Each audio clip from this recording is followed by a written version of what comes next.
namun semangatnya takkan pernah pudar hingga Tuhan kan berikan jalan.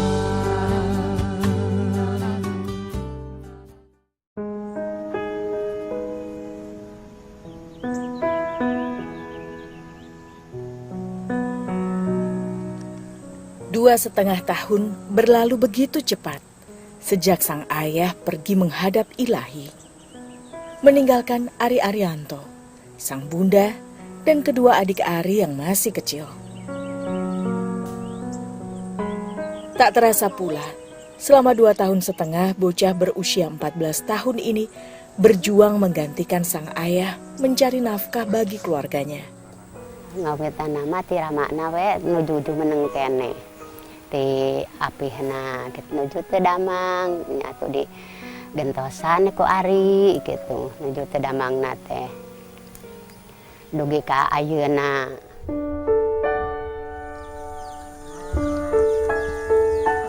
Ari guru gerai bak barang ka sakola. Ayo Ari nyangke tungguin. Panggilan dari dua adiknya seolah menjadi pertanda bagi Ari untuk segera bersiap ke sekolah.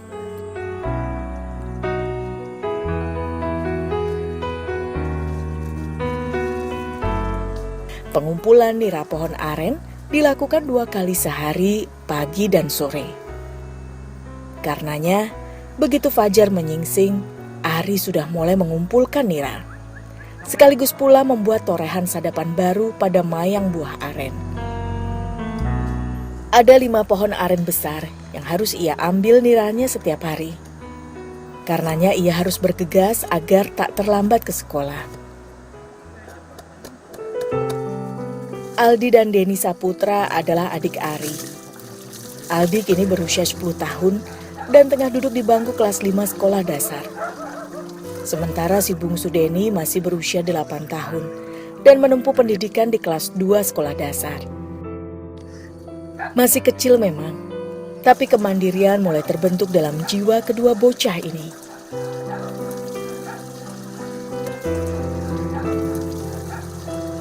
Ayo Ari urang ibak.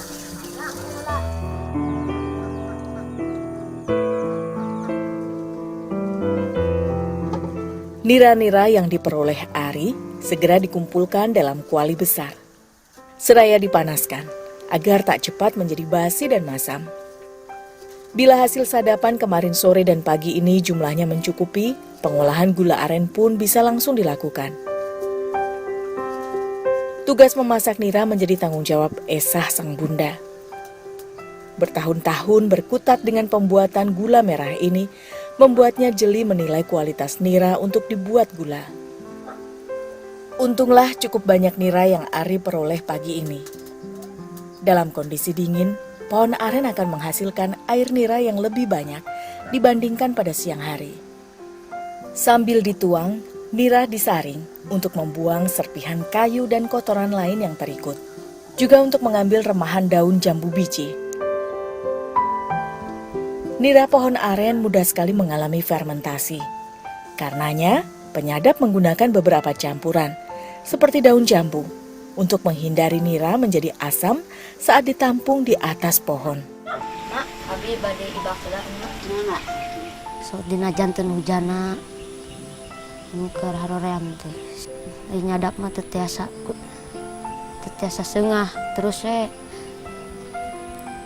lawan teu nyadap teu disesela teu dicarekan.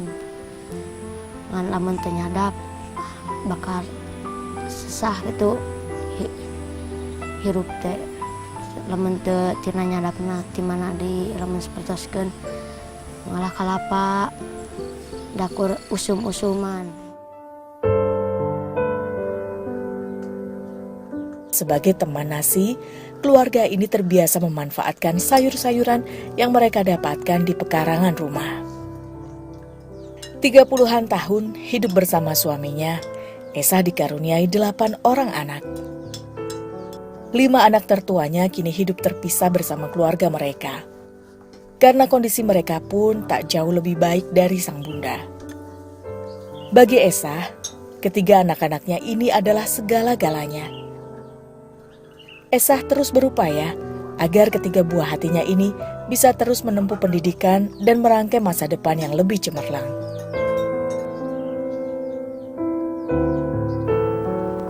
Mak, abi bade angkat heula ke sekolah, doakeun nya, Mak. Berbekal restu dan doa dari sang ibunda, Ari, Aldi, dan Deni bersama menuju sekolah. Ari kini duduk di bangku kelas 1 sekolah lanjutan pertama. Sebagai anak tertua, ia selalu berupaya menjadi pelindung kedua adiknya. Ia bertanggung jawab pula dalam membimbing Aldi dan Deni, menggantikan peran sang ayah yang telah tiada. Kami sekolah mah, abi mah tara bekal hoyong justru sekolah teu pake jajan oge. Teu isin berina teu hoyong di salik ke di kelas di bangku. Sok diajar gitu. Hoyong jajan dari motor.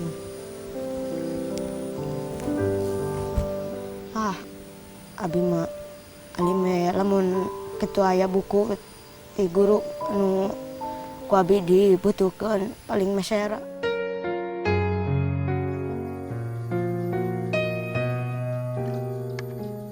Perjalanan menuju ke sekolah tidaklah mudah.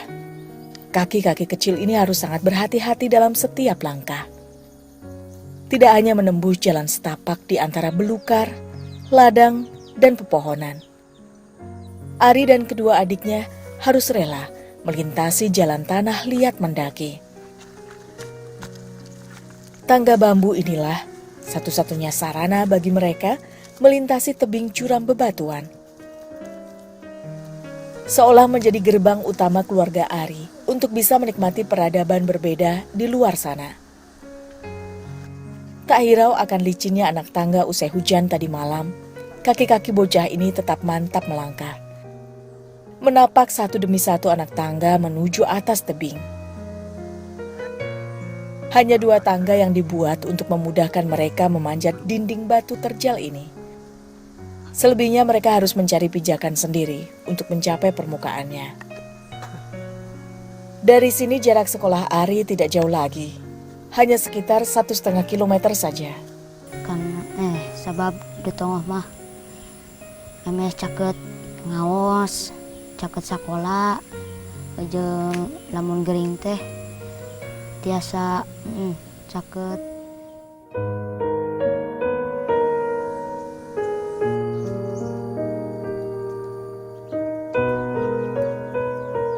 Saat anak-anak sekolah, Esa sang bunda kembali menekuni pengolahan gula aren. Ya, bukanlah Esa menolak pekerjaan lain yang bisa menambah pendapatan keluarganya. Kondisi fisik Esa yang tak sempurna membuatnya sulit untuk melakukan pekerjaan lain yang membutuhkan keterampilan tangan. Pergelangan tangan kanan hingga ruas-ruas jarinya tak berkembang dengan sempurna. Hingga untuk aktivitasnya sehari-hari, Esa hanya bisa mengandalkan kekuatan tangan kirinya saja. Mantun nama atas 2 usum setengah gitu ngan penyawat nate dina patuangan jadi ageng patuangan nate. Jadi ageng patuangan nate teh kengingnya kaitu ka dieu oge teh ibu teh tos balang siar paya. Sembari menunggu nira mengental, Esa menyiapkan peralatan untuk mencetak gula aren. Alat-alat cetak yang ia gunakan cukup sederhana. Hanya beberapa ruas bambu yang dipotong pendek, serta sebuah papan kayu yang digunakan sebagai alasnya.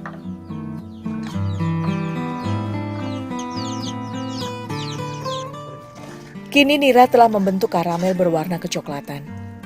Di saat seperti ini, Esa harus selalu terus mengaduk nira secara perlahan, agar tidak kering dan gosong di bagian bawah.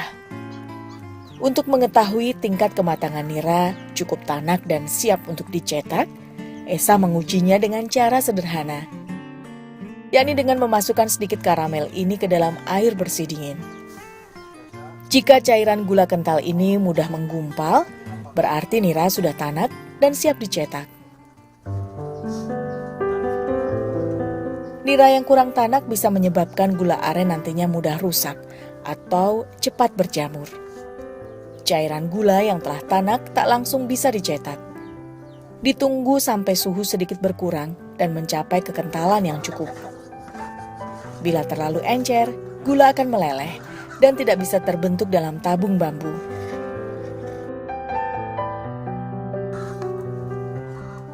Bila tingkat kekentalan tercapai, gula aren cair dituang ke dalam cetakan bambu berdiameter 5 cm ini. Diisi hingga penuh dan didiamkan sampai gula membeku.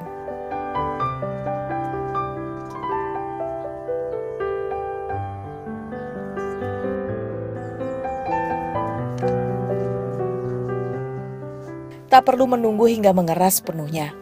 Dalam kondisi setengah beku, gula aren bisa segera dikeluarkan dari cetakan. Selanjutnya gula aren yang juga sering disebut dengan gula merah ini diangin-anginkan hingga dingin dan mengeras sempurna. Jika tidak, gula aren mudah rusak dan berjamur. Untuk pembungkus, Esa menyiapkan daun-daun aren yang sudah dijemur hingga kering.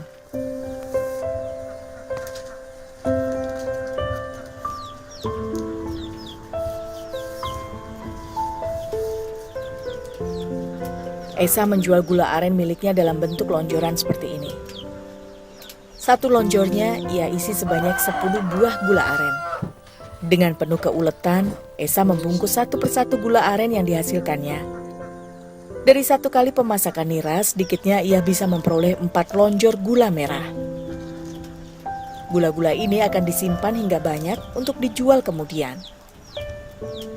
Esa menjual satu lonjor gula seharga Rp7.500 untuk pembeli yang datang langsung ke rumahnya. Bila dihantar sampai kampung di atas, ia menetapkan harga sebesar Rp10.000 per lonjor gula aren.